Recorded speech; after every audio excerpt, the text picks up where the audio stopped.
magmamakaawa at luhaan siya sa sobrang pagmamahal sa inyo. Hello mga guys, kumusta kayo? Panibagong araw, panibagong video na naman tayo.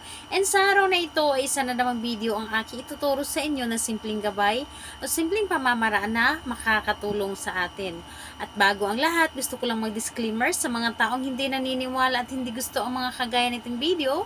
Please escape this video and maghanap kayo ng videos na gustong gusto nyo dahil ang video na ito ay para lamang ito sa mga taong naniniwala and gusto mag-try. And ayun po, sa lahat po ng mga nagko-comment po sa aking video or dito sa loob ng aking channel, huwag po kayong mag-entertain sa mga nagre-reply sa inyo na dinadala kayo sa WhatsApp para iwas scam po tayo or iwas po para mapipirahan tayo. Dahil marami po sila and dinadala kayo sa WhatsApp at doon po pipirahan po kayo dahil iniinggan nyo kayo sa mga salita na ginagamit po ang aking pangalan. So, kaya po, mag-iingat na lang po sa lahat. And, ayun, sa aking ituturo ngayon, isa ito sa mga ritual na aking mga itinuturo din sa iba kahit sa aking mga kaibigan, paano magmamakaawa ang inyong partner sa sobrang pagmamahal nito sa inyo. Ito ay pwedeng gawin sa parehas ang kasarian, babae to babae and lalaki to lalaki. And syempre para na rin sa babae at lalaki na nagmamahalan na kung gusto ninyo ay mananatili or mas lalo pa kayong mamahalin ng inyong partner.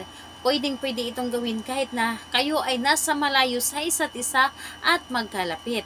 Pero syempre, lalo na kapag kayo ay malayo sa isa't isa, ito ang isa sa mga pamamaraan upang hindi kayo lulukuhin ng taong iyong minamahal. Lalo na kapag ikaw ay nasa malayo or magkalayo kayo sa isa't isa.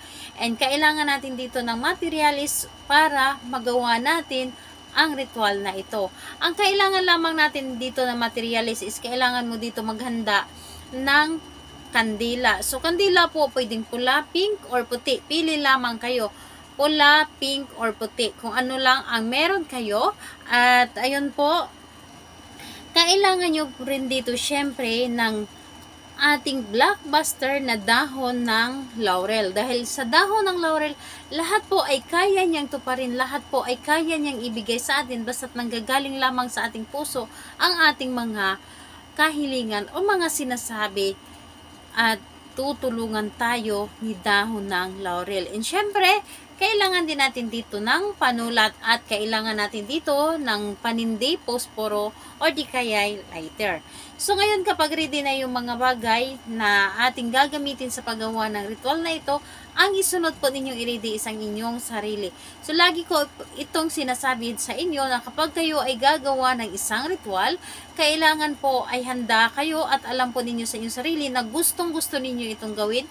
Kapag ito ay may pagdududa or ikaw ay may kaunting pagdududa, huwag mo muna itong gawin dahil po ay hindi po ito mag-work sa inyo. Kailangan po dito sa isang ritual ay buo ang loob sa paggawa at lubos na paniniwala at ni kahit kunti na pagdududa ay wala po. So ngayon kapag ready na, kailangan na mag-isa kang gumawa nito at wala pong dapat na nakakaalam. Mas mainam na sa loob kayo ng kwarto na gumawa ng ritual. Ngayon po, ang unang-una mong gawin ay sindihan mo lamang ang kandila. Sindihan mo lamang ang kandila para bigyan kayo ng malakas na energy sa inyong ginawa. Sa kandila po pwedeng gamit and pwede ring bago kung ano ang meron kayo. So, sindihan ninyo ito at kapag nasindihan na ito, ang gagawin ninyo, isulat po ninyo yung pangalan at apelyido ni target dito sa dahon ng laurel. Mas maganda na color pen or di kaya pentel pen ang inyong gagamitin sa pagsulat dito kaysa sa ballpen. Dahil sa ballpen po maaari pong masisira ang dahon ng laurel kapag tayo ay nagsulat.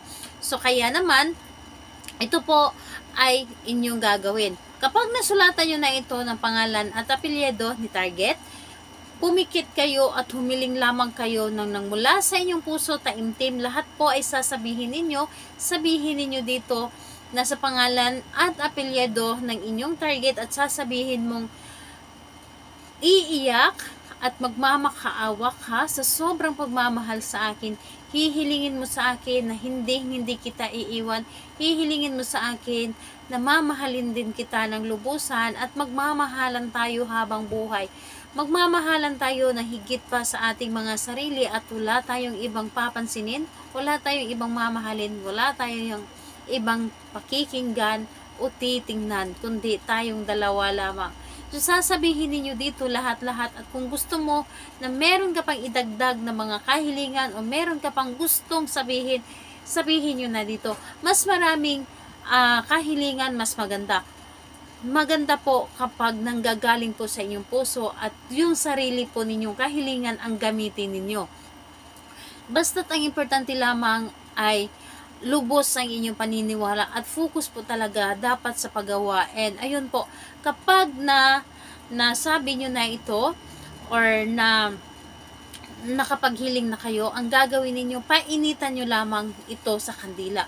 Painitan nyo lamang ito sa kandila ng pa-heart po dapat. So pa-heart po ang pagpainit ng kandila. And habang pinapainitan ninyo ng pa-heart, sasambitin ninyo ng paulit-ulit yung pangalan at apelyido ni target at sasabihin mong iiyak at magmamakaawa ka sa sobra mong pagmamahal sa akin at kailanman ay hindi mo ako ipagpapalit at hindi mo ako iiwan. So sasabihin nyo lamang paulit-ulit. Depende sa inyo kung ilang beses mo itong sambitin sa banggit yung pangalan at apelyido ni target at magic words. And pagkatapos nito, pagkatapos mong gawin or pagkatapos mong painitan ng pa-heart, yung dahon ng laurel, kunin mo ang inyong wallet at ilagay mo ito doon sa loob ng inyong wallet at dadalhin nyo ito palagi. Kahit saan ka pumunta, dadalhin mo ito para si target ay palaging nasa iyo lamang ang kanyang isip. So, gawin ninyo ito ng araw ng Tuesday and Friday. Pero kung hindi kayo makapaghintay ng Tuesday and Friday at gusto ninyong gawin ito sa ibang araw, basta ang importante, malakas po ang inyong energy at nararamdaman ninyo na isa ito sa makakatulong sa inyo, hindi nyo na kailangan maghintay ng Tuesday and Friday. Basta pakiramdam ninyo na malakas yung pakiramdam ninyo or energy ninyo sa paggawa ng isang ritual. Ang kailangan dito is yung nasa loob ng inyong puso na gustong-gusto ninyo itong gawin. Gawin ninyo ang isang ritual kapag para bang hinihila kayo na gumawa nito. Ayun po, hayaan nyo lamang ito sa loob ng inyong wallet at dadalhin palagi at yung kandila ay patayin ninyo at itago ninyo dahil magagamit nyo pa ito sa ibang ritual na kailangan natin ng kandila. At kung may mga katanungan kayo, huwag mahiya na mag-comment sa baba upang ma-replyan ko po kayo. Bye bye everyone, God bless us.